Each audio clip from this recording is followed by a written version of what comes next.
Bu, sebelumnya perkenalkan saya Maika Saradul Saturang. Saya mahasiswa dari ITS WAKL Sada Samarinda yang kemarin itu telah melakukan pengkajian kepada keluarga ibu di tempat ini ya. Di sini saya akan melakukan promosi kesehatan terkait hipertensi dan juga perawatan luka sederhana yang bisa dilakukan di rumah. Karena berdasarkan dari data hasil pengkajian saya mendapatkan bahwa ibu memiliki riwayat penyakit hipertensi. Dan jika ibu berkenan, apakah saya boleh mengukur tekanan darah ibu? Ya.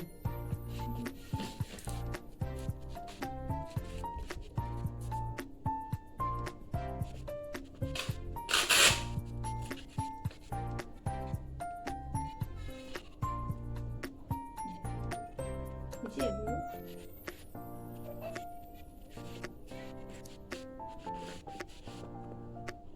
Jika saya boleh tahu, tekanan darah terakhir berapa ya Bu?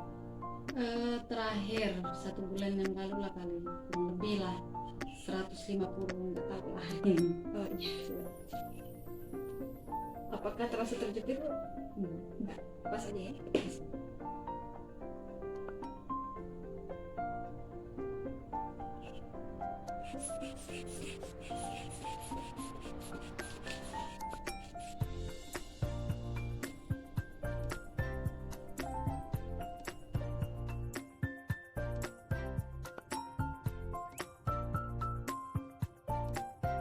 Ibu, selanjutnya di sini kan saya sudah tadi mengirimkan file tentang perawatan luka yang bisa dilakukan di rumah. Nah, langsung saja yang pertama itu luka ini ada 3 macam ya. Ada luka lecet, luka sayat dan juga luka bakar seperti yang ada di gambar ini. Luka sayat ini seperti yang biasa dilakukan sama ibu, misalnya luka kena pisau. Kemudian ada luka bekas lecet, misalnya ada anak-anak bermain sepeda kemudian jatuh. Kemudian ada luka bakar karena kena air panas atau mungkin kena api.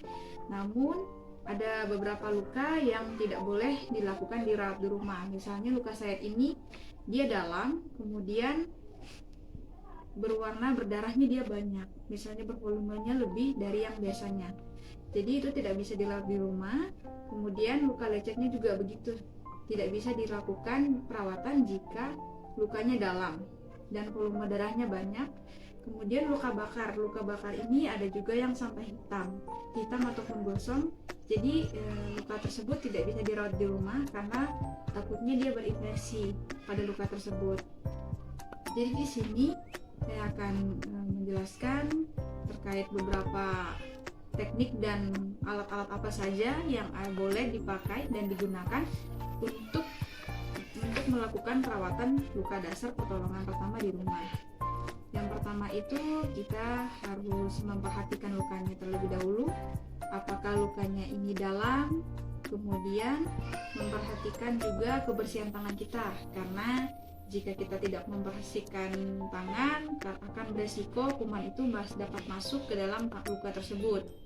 Selanjutnya memperhatikan juga alat-alat. Sebelum melakukan pengecekan luka dan juga menjaga kebersihan tangan, kita juga harus memperhatikan alat-alat yang digunakan. Seperti yang saya lihat di sini, ternyata di sini menggunakan betadin dan juga Hansaplast ya, Bu ya. Berdasarkan artikel yang pernah saya baca bahwa penggunaan Hansaplast ini berbahaya karena jika dilengket pada luka, serabut-serabut Hansaplast ini akan menempel pada luka-luka dan jika dicabut itu sangat sakit sekali, Bu. Jadi perawat saat ini sudah menggunakan HEPAFIX seperti yang ada di gambar ini, Bu.